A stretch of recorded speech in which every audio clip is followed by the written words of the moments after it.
Kita kembali akan menceritakan kisah tentang nabi-nabi Allah. Nabi satu ini termasuk dalam 25 nabi yang namanya tercantum di dalam Al-Quran.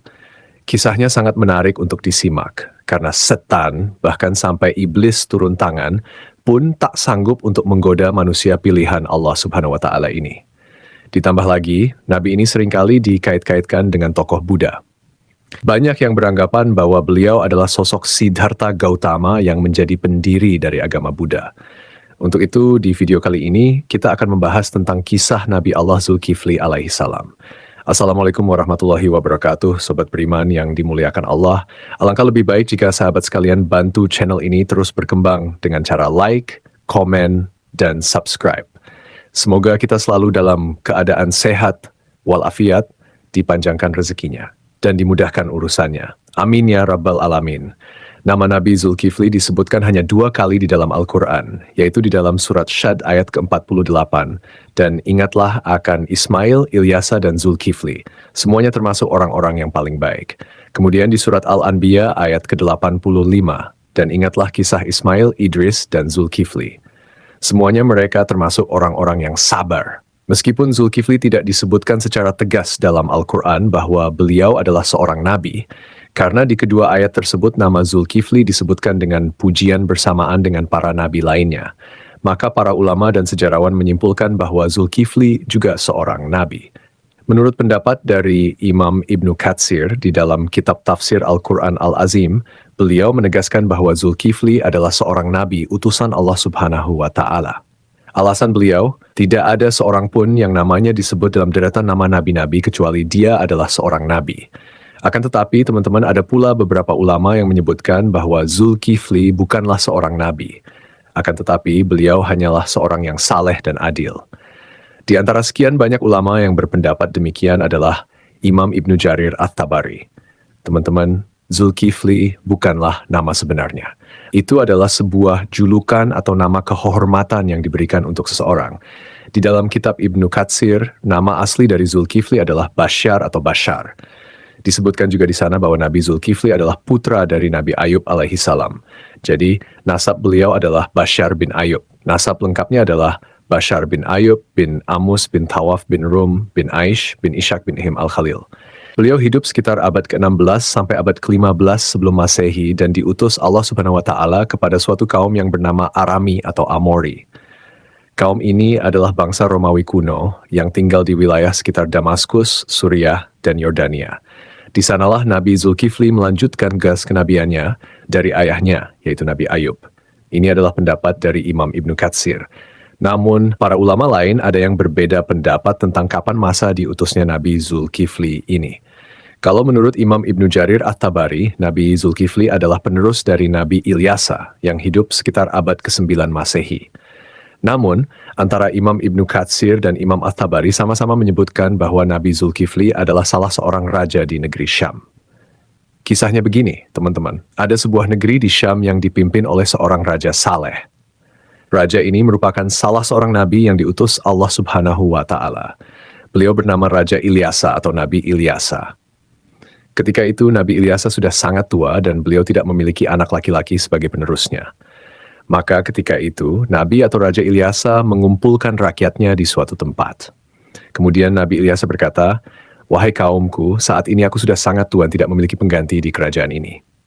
Aku akan menunjuk salah seorang di antara kalian untuk menjadi penggantiku selagi aku masih hidup dan agar aku bisa melihat bagaimana kerjanya. Siapa yang mau menerima 3 hal dariku, maka aku akan tunjuk dia sebagai penggantiku.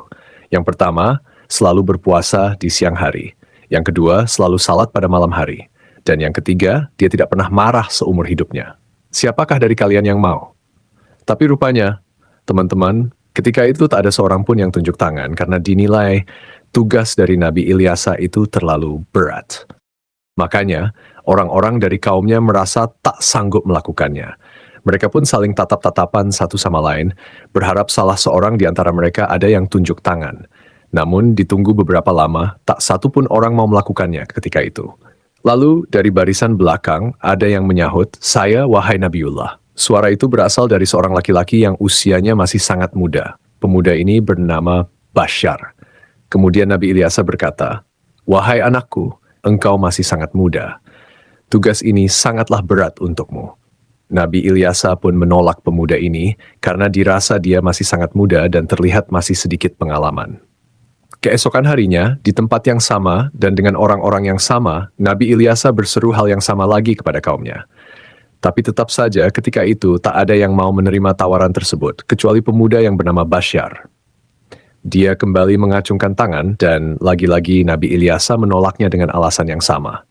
Sampailah pada hari ketiga, Nabi Ilyasa berseru hal yang sama.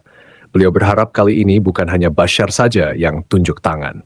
Tapi ternyata teman-teman sama seperti kemarin, ketika itu hanya Basyar yang tunjuk tangan dan menyanggupi segala persyaratan tersebut.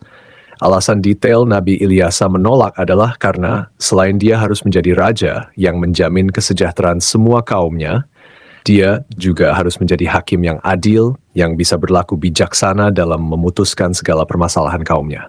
Nah, karena Basyar ini masih sangat muda, Nabi Ilyasa khawatir dia tidak bisa berlaku adil dan bijaksana.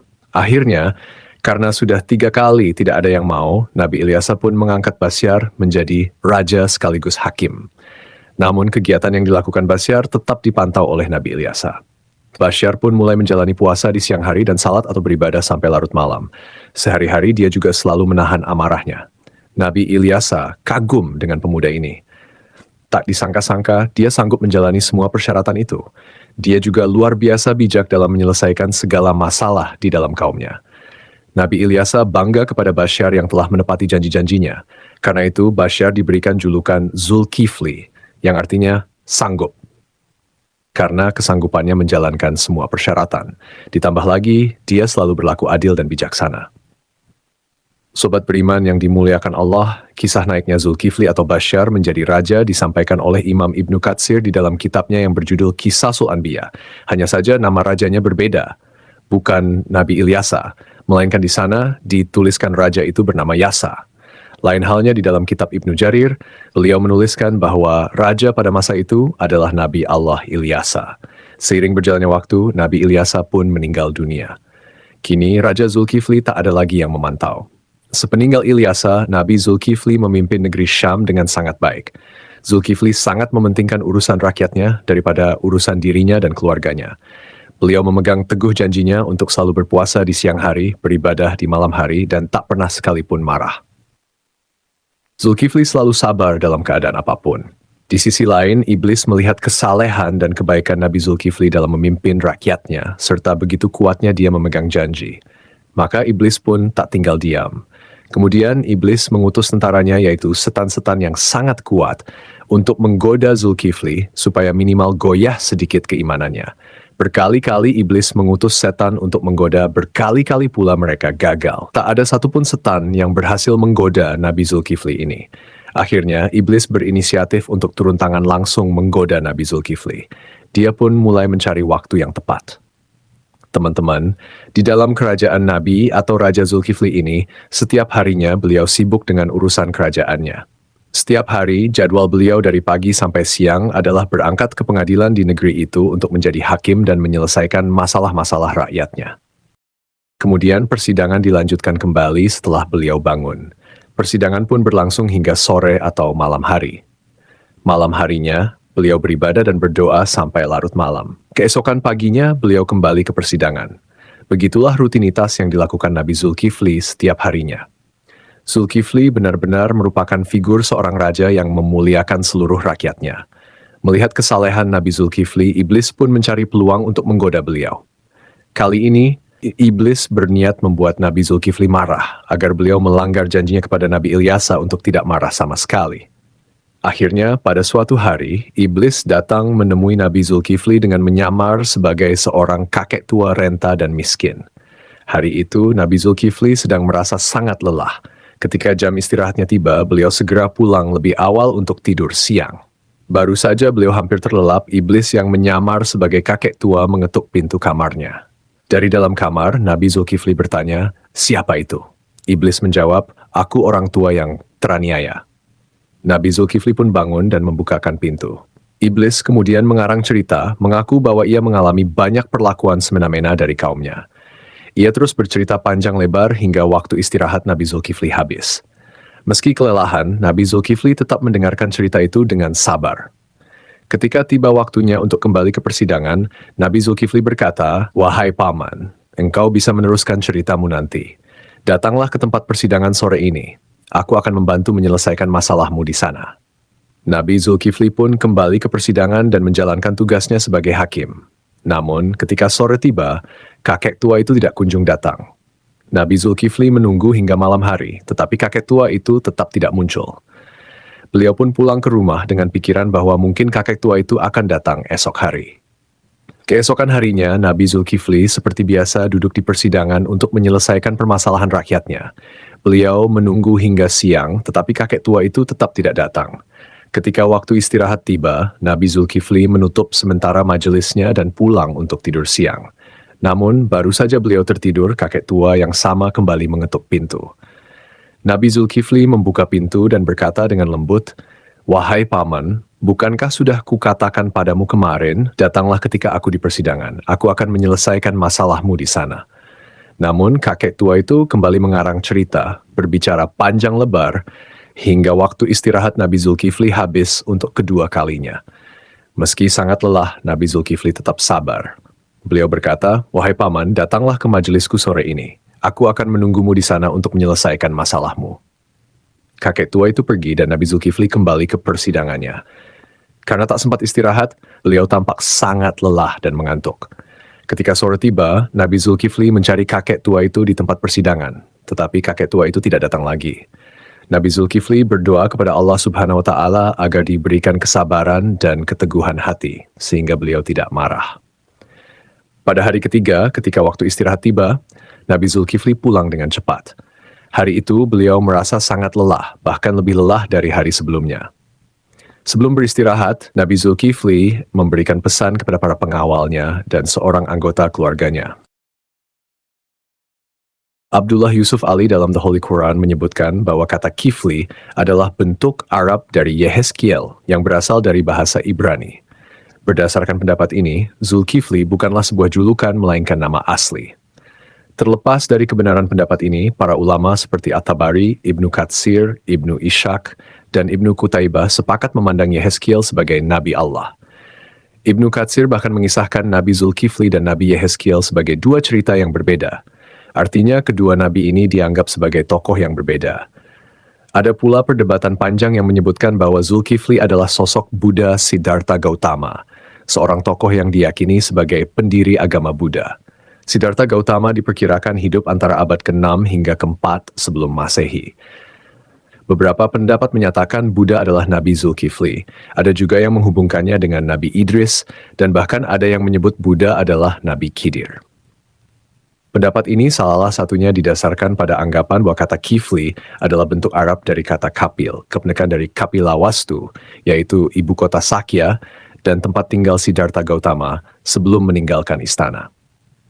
Salah satu pendukung teori ini adalah Hamid Abdul Qadir dalam karyanya Buddha the Great, His Life and Philosophy. Beliau menyimpulkan bahwa prinsip hidup Nabi Zulkifli memiliki banyak kesamaan dengan filosofi yang diajarkan Siddhartha Gautama. Pendapat ini diperkuat oleh Al-Qasimi, seorang ahli tafsir yang menafsirkan surah At-Tin. Pohon Tin, tempat Buddha mendapatkan wahyu dan menjadi rasul. 2. Pohon Zaitun, tempat Nabi Isa diangkat menjadi nabi dan rasul. Gunung Sinai, tempat Nabi Musa menerima mandat dari Allah. 4. Negeri Mekah yang aman, tempat Nabi Muhammad SAW menerima wahyu. Dalam tafsir tersebut, timbul pertanyaan mengapa agama Buddha dan Kristen disebut lebih awal dibandingkan Yahudi dan Islam. Ibnu Taimiyah menjelaskan bahwa hal ini karena agama Buddha berada lebih jauh dari kebenaran, kemudian Kristen dan Yahudi lebih mendekati, sedangkan Islam disebut terakhir karena kesempurnaannya. Namun, ada juga pendapat lain yang menghubungkan Buddha dengan Nabi Khidir. Dalam Al-Milal wa An-Nihal yang ditulis oleh Asy'ar Rastani dijelaskan bahwa jika ajaran-ajaran Buddha benar, maka ia memiliki banyak kesamaan dengan Nabi Khidir. Adapun pendapat yang menyatakan Buddha adalah Nabi Idris didasarkan pada beberapa kesamaan seperti aturan memakai jubah bikhuan. Dalam kitab Mustadrak Al-Hakim dari Ibnu Abbas disebutkan bahwa menjahit adalah salah satu keahlian Nabi Idris yang sejalan dengan kisah Siddhartha Gautama yang merancang sendiri busana kebikhuannya. Dikatakan bahwa Nabi Daud adalah seorang pembuat perisai, Nabi Adam seorang petani, Nabi Nuh seorang tukang kayu, Nabi Idris seorang penjahit, dan Nabi Musa seorang penggembala. Sementara itu, Siddhartha Gautama yang dikenal sebagai Buddha adalah seorang pangeran putra Raja Sudodana. Pada usia 7 tahun, Pangeran Siddhartha memiliki 3 kolam bunga teratai, yaitu kolam bunga teratai biru, Upala, kolam bunga teratai merah, Paduma, dan kolam bunga teratai putih, Pundarika. Kata acider, sidra, atau sidar yang merujuk pada makna bunga teratai menjadi hal yang patut diperhatikan, terutama bila dikaitkan dengan Nabi Idris. Kisah Sang Buddha yang mencapai kesempurnaan menuju nirwana dianggap memiliki kesamaan dengan Nabi Idris, yang mencapai surga Allah tanpa melalui kematian. Pada suatu malam, Pangeran Siddhartha memutuskan meninggalkan istananya dan menjalani hidup sebagai seorang pertapa. Di usia 40 tahun, beliau dikatakan diangkat sebagai nabi. Sebagaimana nabi-nabi lainnya, Buddha Gautama juga meramalkan kedatangan Nabi Muhammad SAW. Dalam ajarannya, ia menyebutkan tentang Buddha Maitreya. Aku bukanlah satu-satunya Buddha. Selepas aku akan lahir seorang Buddha lagi yang dikenal dengan nama Maitreya. Dia akan memiliki banyak sifat-sifat mulia dan utama. Sejarawan Muslim bernama Al-Biruni yang pernah tinggal bertahun-tahun di India mencatat dalam kitabnya Al-Hind bahwa para penganut Buddha di India tidak menganggap Buddha sebagai Tuhan, melainkan hanya seorang nabi. Demikianlah kisah Nabi Zulkifli yang dihubungkan dengan Siddhartha Gautama. Semoga kisah ini bermanfaat. Mohon maaf atas segala kekurangan. Yang benar datangnya dari Allah SWT, sedangkan kekilafan berasal dari saya sebagai manusia biasa. Sampai jumpa pada kisah-kisah seru lainnya. Wassalamualaikum warahmatullahi wabarakatuh.